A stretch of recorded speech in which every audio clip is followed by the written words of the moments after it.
Assalamualaikum warahmatullahi wabarakatuh. Yang saya takdimi pengasuh Pondok Pesantren Zainul Hasan Genggong, yakni Kiai Haji Muhammad Hasan Mutawakil Allah SAMM.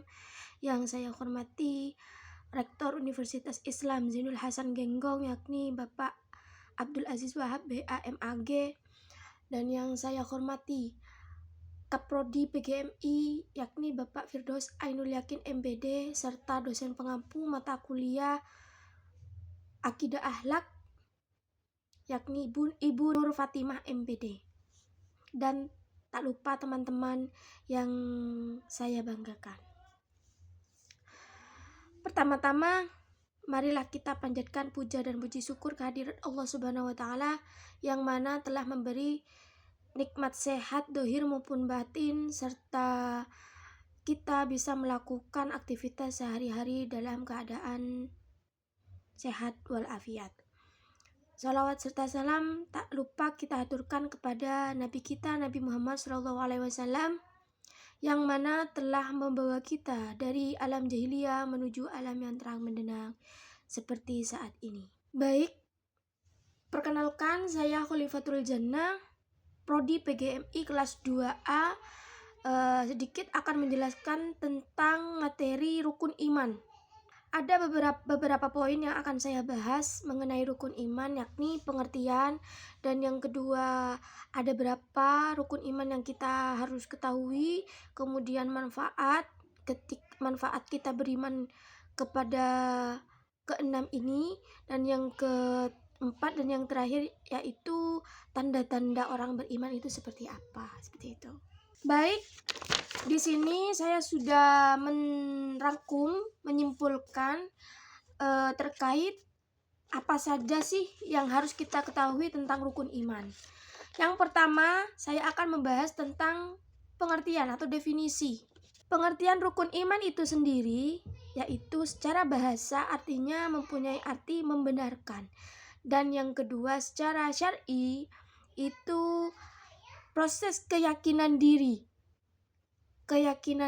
terhadap suatu hal, kemudian kita ucapkan dengan lisan yang menghasilkan perkataan, sehingga dalam perkataan tersebut kita salurkan melalui perbuatan atau sikap kita sehari-hari seperti itu. Jadi di sini seluruh anggota badan, entah itu hati, semua yang ada di anggota badan itu menstimulasi atau mengajarkan bahwa keyakinan itu tidak semata-mata hanya di dalam hati saja, namun harus ada kontribusi dari lisan juga, serta perbuatan kita atau tingkah laku kita atau respek kita dalam kehidupan sehari-hari. Yang kedua, saya akan membahas tentang ada berapa rukun iman yang harus kita imani atau yakini mengenai keberadaannya. Yang pertama, rukun iman kepada Allah. Sudah jelas, kita harus percaya dan meyakini bahwa Allah itu ada, karena tidak ada kehidupan tanpa adanya Sang Pencipta. Seperti itu. Kita harus meyakini bahwa Allah itu ada di sekeliling kita dan mengawasi kita dimanapun kita berada, seperti itu. Yang kedua, beriman kepada malaikat. Jadi kita harus mengimani bahwa malaikat itu ada. Yang kita ketahui hanya ada 10 malaikat, seperti itu. Dan yang ketiga adalah iman kepada kitab Allah. Kitab-kitab Allah yang kita salurkan kepada anak didik itu ada 4, Taurat, Injil, Zabur, dan Al-Quran. Keempat kitab ini sudah memiliki utusan-utusan yang diutus oleh Allah sendiri. Yang pertama adalah kitab Taurat yang diturunkan kepada Nabi Musa. Yang kedua, kitab Injil yang diturunkan kepada Nabi Isa. Kemudian kitab Zabur yang diturunkan kepada Nabi Daud. Yang terakhir, kitab Al-Quran yang sampai saat ini masih kita baca, yaitu Al-Quran yang diturunkan kepada Nabi kita semua, Nabi Muhammad SAW. Dan yang keempat, kita harus beriman kepada Rasul-Rasul Allah, Nabi dan Rasul-Rasul Allah. Nah, Seperti itu. Kita harus meyakini bahwa Nabi dan Rasul itu memang benar adanya. Dan yang kelima, kita harus beriman kepada hari akhir. Akan ada atau akan tiba pada masanya di mana bisa dikatakan zaman itu adalah zaman akhir atau hari kiamat, seperti itu. Harus percaya bahwa hari akhir, hari kiamat itu pasti ada, seperti itu. Dan yang terakhir adalah iman kepada qada dan qadarnya Allah.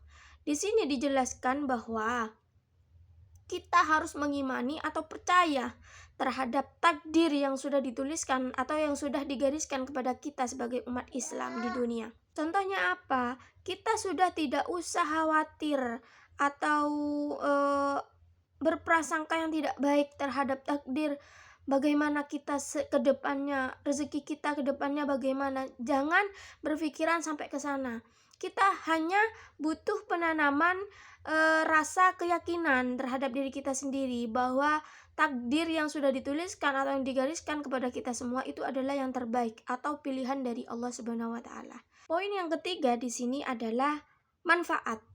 Jadi, apa saja sih manfaat terhadap kita melakukan keyakinan atau menambah keimanan kita dalam kehidupan sehari-hari? Yang pertama, sudah jelas ketika kita mengembangkan atau meningkatkan keimanan kita, otomatis ketenangan yang akan diterima di dalam jiwa atau hati kita itu akan bertambah dan melatih hati dan pikiran kita untuk selalu berhusnuzon dan menjauhi perkara suuzon.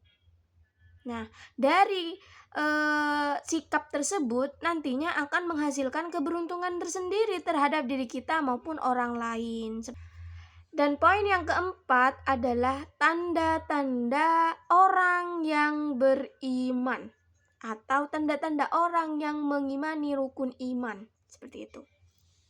Yang pertama, ketika kita meningkatkan rasa keimanan kita, hati dan jiwa kita semata-mata secara otomatis akan bergetar ketika kita berzikir, ketika kita berusaha mendekatkan diri kepada Allah, atau ketika kita menyebut nama Allah, hati kita itu bergetar. Ketika kita sudah terlena dalam hal-hal dunia dan ada suatu kalimat Allah atau penyebutan nama-nama Allah, kemudian hati kita itu tidak merespon, na'udzubillah. Yang kedua adalah selalu bertawakal kepada Allah. Selalu mempasrahkan diri kepada Allah. Apapun yang terjadi terhadap takdir kita sebagai hamba, terhadap rezeki kita sebagai hamba, kita selalu bertawakal kepada Allah, mendekatkan diri kepada Allah, dan meyakini bahwa apa yang sudah ditakdirkan kepada diri kita itu yang paling baik menurut Allah Subhanahu wa taala. Yang ketiga adalah amanah dan tidak munafik.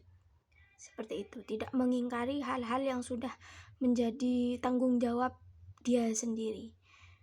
Dan yang terakhir, selalu berjihad di jalan Allah. Apa-apa yang dilakukan oleh dirinya itu semata-mata hanya ingin mendapatkan ridho dari Allah Subhanahu wa taala. Mungkin itu saja sedikit pembahasan mengenai rukun iman dari saya. Mungkin ada salah kata atau kata-kata saya yang kurang dipahami atau ada kata-kata saya yang salah. Saya mohon maaf sebesar-besarnya. Assalamualaikum warahmatullahi wabarakatuh.